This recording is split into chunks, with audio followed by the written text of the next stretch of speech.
오늘 우리에게 주신 하나님 말씀 신약성경 마태복음 9장 35절부터 10장 1절까지입니다. 한 절씩 교독하겠습니다. 예수께서는 모든 도시와 마을을 두루 다니시면서 유대 사람의 여러 회당에서 가르치시며 하늘나라의 복음을 선포하며 온갖 질병과 온갖 아픔을 고쳐주셨다. 예수께서 무리를 보시고 그들을 불쌍히 여기셨다. 그들은 마치 목자 없는 양과 같이 고생에 지쳐서 기운이 빠져 있었기 때문이다. 그래서 제자들에게 말씀하셨다. 추수할 것은 많은데 일꾼이 적다. 그러므로 너희는 추수하는 주인에게 일꾼들을 그의 추수밭으로 보내시라고 청하여라. 같이 읽겠습니다. 예수께서 12 제자를 부르셔서 더러운 귀신을 제어하는 권능을 주시고 그들이 더러운 귀신을 쫓아내고 온갖 질병과 온갖 허약함을 고치게 하셨다. 아멘. 오늘 공동 기도로 읽은 정현종 시인의 하느님이라는 시는 프랑스 작가 장지오노가 지은 나무를 심은 사람이라는 소설을 보고 그에 감동받아서 쓴 시라고 합니다. 나무를 심은 사람이라는 책은 읽어보지 않으셔서도 내용은 한두 번 들어보셨을 것 같아요. 장지오노라는 작가가 1953년에 발표한 소설인데요. 1988년 애니메이션으로 만들어져서 아카데미에서 최우수 단편 영화상을 받기도 했었죠. 저도 수련회에서 청년들과 애니메이션으로 봤던 기억이 있습니다. 이야기는 젊은 남성의 목소리로 진행됩니다. 1913년에 한 젊은 남성, 그러니까 이야기의 화자가 프랑스 프로방스를 지나 알프스로 여행하던 중 황량한 계곡에서 마실 물이 다 떨어지고 맙니다. 물을 찾아 헤매다 한 중년의 양치기 엘지아 부피에를 만나게 되고 그의 도움으로 그의 집으로 갑니다. 그 사람이 왜 산중에서 홀로 외로운 삶을 사는지 궁금하던 화자는 며칠을 그와 함께 보내며 동행을 해요. 양치기 엘지아 부피에는 아내를 잃은 후에 산에 들어가서 도토리를 심으며 숲을 일구어 고립되고 방치된 땅을 복원하기로 결심을 했던 사람입니다. 그래서 매일 밤 도토리 중에 실한 것들을 골라 자루에 담아서 그 다음날 척박한 땅에 구멍을 내고 도토리를 심는 일을 반복했죠. 하지만 머물다 고향으로 돌아가서 제1차 세계대전에 참전한 후 종전을 맞고 다시 그 부피에를 찾아갑니다. 다시 찾아간 그곳은 그 사이 작은 묘목이 계곡에 뿌리를 내려 울창한 숲으로 변해 있는 아름다운 풍경이었습니다. 화자는 그에 놀라고 계곡의 평화, 아름다움에 매료되어 해마다 부피에를 방문합니다. 프랑스 당국은 황량한 땅에 숲이 생겼다는 소식에 전문가를 보내 조사하고 연구했지만 변화의 이유를 알지 못한 채 신기한 자연현상이다 이렇게 발표를 했죠. 한 남자가 30년 넘게 계속해서 도토리 씨앗을 골라 땅에 심었고 마침내 계곡을 아름답고 평화로운 동산으로 만들었다는 사실을 알지 못했습니다. 이 이야기는 가상의 이야기이지만 그럼에도 매일 희망의 씨를 뿌리는 사람의 이야기로 많은 사람들에게 영감을 주었습니다. 그중 하나가 정현종 시인이었죠. 시인은 나무를 심은 사람 엘지아 부피에를 이렇게 표현하죠. 버려진 땅에 나무 심어 물을 내고 새들을 부르고 죽은 땅을 살려 생명을 붐비게 한 사람. 말 같은 거 하지 않고 심은 나무로 흐르는 물로 피는 꽃들로 말을 하는 사람. 그러면서 그를 사람의 모습을 한 하느님이라고 칭합니다. 그가 한 일이 창조주가 구원자가 하신 일을 닮았다라는 뜻일 겁니다. 오늘 본문에서 예수님은 목자 없는 양처럼 고생에 지쳐 기운이 빠진 무리를 보고 그들을 불쌍히 여기십니다. 그러면서 제자들에게 말씀하시죠. 추수할 것은 많은데 일꾼이 적다. 그러니 너희는 하느님께 일꾼들을 보내시라고 청해라 라고 말합니다. 이어 10장 1절에서 12제자를 부르셔서 그들에게 더러운 귀신을 제어하고 쫓아내는 권능을 주시고 온갖 질병과 허약함을 고치게 하셨습니다. 여기서 제자들이 하는 일은 9장 35절에서 예수께서 하셨던 일과 같습니다. 9장 35절을 보면 가르치며 선포하고 온갖 질병과 온갖 아픔을 고쳐주셨다라고 말하지요.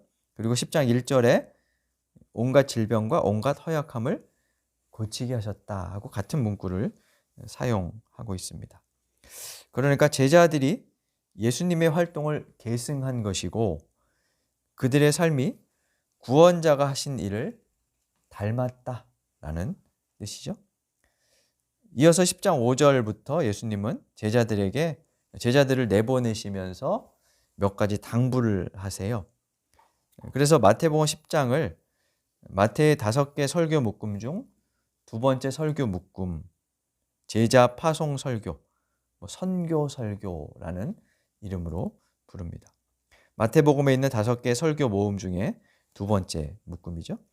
10장 5절에서 시작된 설교는 11장 1절에서 끝나는데요. 11장 1절을 보면 예수께서 12제자에게 명하기를 마치고 라는 마태가 사용한 공식 문구, 말씀을 마치시고 라는 공식 문구로 설교를 끝냅니다. 다른 복음서에는 마태복음 10장의 내용들이 산발적으로 기록이 되어 있는데 마태가 한 묶음으로 편집을 한 것이죠. 그래서 이 두 번째 설교에서 예수님은 12제자를 불러 선교, 전도에 대한 지침을 주신 것입니다. 읽다 보면 당시 제자들이 맞닥뜨린 상황이 그렇게 좋지 않았던 것을 우리가 추측할 수 있습니다. 2절에서 4절까지는 12제자 명단이 나열되고요. 그 뒤로 15절까지는 제자들은 최소한의 소유물만을 지니는 유랑 전도자, 일명 거지 순례와 같은 그런 전도자의 삶을 살아야 한다라고 말씀을 하시고요. 그리고 16절부터 23절에서는 제자들이 이 전도와 선교하는 과정에서, 그러니까 세상에서 받아야 할 박해, 고난에 관한 이야기를 하십니다. 이어서 24절부터 33절에는 핍박을 가할 세상 권력자들을 두려워하지 말라라고 하시면서 너희는 참새보다 귀하다. 바꿔 말하면 돌보시겠다. 이렇게 말씀을 하시는 거죠. 34절부터 39절에는 예수님은 세상의 평화가 아니라 칼을 주러 왔다는 말씀. 그러니까 예수님을 따르는 삶은 필연적으로 뭔가 갈등을 초래할 수 있다라고 말씀을 하시면서 복음을 위해 목숨을 잃는 자가 자기 목숨을 얻는다는 역설적인 문장으로 설교를 마무리하십니다. 제자들을 기다리는 것은 냉대, 매질과 폭행, 투옥과 죽음 같은 것들이었습니다. 그리고 그것에 대한 공포심, 두려움, 그것이 제자들을 엄습했죠. 제자들이 보냄을 받는 현실은 그리고 살아갈 일상이 녹록지 않았다는 것입니다. 마태복음이 기록되던 시기에 기독교인들, 아직 엄밀히 기독교인이라고 분류되진 않았었으나 그들은 유대교 회당에서 출교당하기 시작하던 때였어요. 기원 후 70년에 예루살렘이 무너졌고 성전 체제가 붕괴되자 존폐의 위기를 느낀 유대교 지도부가 예수를 믿는 사람들을 회당에서 내쫓고 본격적인 유해를 가했습니다. 몇 차례 말씀드렸습니다만 회당에서 출교된다는 것은 유대교에서 쫓겨난다는 의미뿐만 아니라 일상생활을 거의 할 수 없게 된다는 뜻이고요. 더 나아가서 당시 유대교는 로마 정부로부터 공식적인 보호를 받았는데 유대교인이 아니다. 그 말은 로마 제국의 박해로부터 보호해줄 제도적인 안전장치를 잃어버린다라고 하는 의미였습니다. 당시의 그리스도인들은 로마의 황제 숭배 이데올로기를 거부했습니다. 황제 숭배 의식을 거부한다는 것은 공공의 영역에서 여러 가지 불이익을 당한다는 뜻이었고요. 그래서 10장 17절 18절에 보면 제자들이 법정에 넘겨지고 회당에서 매질당하며 총독들과 임금들 앞에 끌려갈 것이다 라고 말씀하시는데, 그와 같은 상황을 이제 사후 예언의 형식으로 마태복음 10장에 넣은 것이죠. 종교 권력과 정치 권력은 늘 그렇듯 자신들을 절대화하기 때문에 거기에 동의하지 않는 대상들을 박해하곤 합니다. 여러 가지 방식으로 불이익을 주죠. 중세에는 마녀 사냥하듯 모함을 씌우기도 했고, 블랙리스트를 만들기도 하고, 회유하기도 하고, 직접적인 신체적 폭력을 가하기도 합니다. 제자들에게 이런 생존의 위협이 느껴지는 상황이 반복되었다는 거죠. 그래서 주님은 두려워하지 말라는 말씀을 26절부터 31절까지 해서 3번 반복하세요. 그만큼 제자들이 위협을 많이 느꼈다는 뜻일 겁니다. 그리고 거기에 더해서 하나님은 머리카락까지도 세듯 세심하시고 흔한 참새까지도 돌보듯 자비롭고 자상한 분이시다라고 위로의 말을 건네주십니다. 이 말씀에 의지하여 우리도 세상에서 그리스도인으로 살며 하나님 나라의 씨앗을 세상에 뿌리고 심으려 애씁니다. 그러나 제자들의 현실처럼 우리의 현실도 녹록치 않습니다. 개인적으로 겪는 어려움도 있지만 무엇보다 개신교 전체로 보면 개신교의 대사회적인 공신력, 신뢰도가 낮다는 것은 사실 초대교회 제자들이 겪었던 박해보다 우리를 더 위축시킵니다. 한국교회의 사회적 신뢰도가 낮다는 것은 어제 오늘의 이야기가 아니죠. 최근에 올해 기독교 윤리실천운동본부에서 조사한 결과에 따르면 5년 전에 31%였던 신뢰도가 올해는 19%까지 내려갔다고 합니다. 종교 간의 비교를 해보니까 천주교와 불교가 각각 25%, 24%인데 비해서 개신교는 13%에 그쳤다고 합니다. 반등의 기미가 없이 구조적인 저점으로 굳어가고 있는 모양새죠.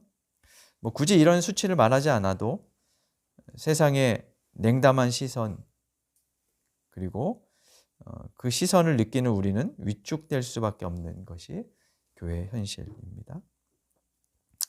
세상 사람들은 기독교 신앙을 가진 이들이 말하는 것과 보여준 삶에 큰 거리가 있다고 느낍니다. 사랑을 말하지만 배타적이고, 정의를 말하지만 공정하지 않으며, 낮아짐과 섬김을 말하지만 말과는 달리 기득권을 누리고 군림하는 것으로 보인다는 것이죠. 기독교의 무례함에 시민사회가 눈을 뜨면서 반기독교적 흐름도 생겨났습니다. 그에 따라 교인의 감소도 눈에 띄게 늘어났죠. 결국 교회를 향한 불신은 단순한 감정적 반응이 아니라 교회가 스스로 말해온 가치를 실제 삶으로 지키지 못한 데서 비롯된 결과로, 어떤 이들은 이것을 교회에 대한 세상의 박해라고 말할지 모르겠지만 상당 부분 교회가 자초한 것이라 할 수 있습니다. 어떤 식으로 대처를 할까요? 이런 현실에서 보수 기독교계는 교리적으로, 심리적으로 더 경직되어 갔어요. 그러니까 확고한 믿음이 이것을 회복할 수 있는 길이다, 이렇게 이제 생각을 한 거죠. 그러면서 사회에 대해서 좀 더 공격적인 선교를 통해 기독교의 양적 확장을 도모하고 위축된 교회의 몸집을 키우려고 했습니다. 거기에는 선교나 전도, 하나님 나라의 전파를 영토 확장과 같은 물리적 개념으로 생각하는 고정관념이 있었기 때문입니다. 그런데 예수님께서 우리에게 오셔서 마태복음 10장에서 하셨던 제자 파송 설교를 다시 하신다면 뭐라고 하실까요? 적어도 우리를 위로하지는 않으실 것 같고요. 아니, 어쩌면 책망하실 가능성이 더 커 보입니다. 애초 예수께서 제자들을 전도와 선교를 위해 파송하신 까닭은 고생에 지쳐 기운이 빠진 채 있는 무리들을 불쌍히 여기셨기 때문이지 자신의 세력을 확장하려는 데 있지 않으셨습니다. 연세대학교에서 선교학을 가르치는 방연상 교수라는 분이 1세기 선교의 핵심이 자기 중심성의 포기에 있었다, 이런 말을 했답니다. 자기와 타자를 나눠 자기를 주체의 자리에, 타자를 대상의 자리에 위치시켜 놓고는 복음의 이름으로 타자를 지배 혹은 순종을 강요하려는 식의 근대 주체적인 사고, 근대의 그 제국주의적인 사고에 입각한 전도 패러다임이 이제는 더 이상 작동하지 않는 원인, 그것은 초대교회의 선교의 핵심에서 우리가 이탈했기 때문이다, 이렇게 이야기를 하는 거죠. 그래서 그런 공격적인 전도 패러다임은 더 이상 작동할 수 없다라고 말합니다. 기독교의 선교는 영토적 확장을 뜻하는 것이 아니라 복음의 진정한 육화, 거기에 있기 때문이죠. 설교를 시작하며 말씀드린 정현종 시인의 식구를 다시 인용하면, 버려진 땅에 나무를 심어 물을 내고 새들을 불러들이고 죽은 땅을 살려 생명이 일어나게 하는 것, 말이 아니라 심은 나무로, 흐르는 물로, 피는 꽃으로 말하는 사람, 그럼으로써 창조주, 구원자를 닮아가는 사람이 되는 것이죠. 지금은 12제자가 파송되던 때처럼 우리에게 외부의 박해가 있지는 않습니다. 오히려 우리가 자초한 위기와 불신이 있을 뿐이죠. 이런 시대에 우리는 어떻게 하나님의 복음을 전하며 제자로서 살아갈 수 있을까요? 이제라도 말없이 나무를 심는 용기, 회개하고 성찰하는 마음으로 씨앗을 심는 그리스도인이 되어야 하겠습니다. 그것이 오늘 이 시대에 우리를 하나님의 사람으로 불러 세상으로, 일상으로 내보내시는 하나님의 마음일 것입니다. 그와 같은 삶을 살아가려는 구미 일상의 교회 성도들을 하나님께서 참새보다 더 귀하게 여겨 붙들어 주시리라 믿습니다. 그 하나님과 일상을 동행하며 나무를 심는 사람으로 살아가실 수 있기를 간절히 기원합니다. 기도하겠습니다. 주신 말씀 다시 한번 되새기며 다짐의 기도 드리겠습니다.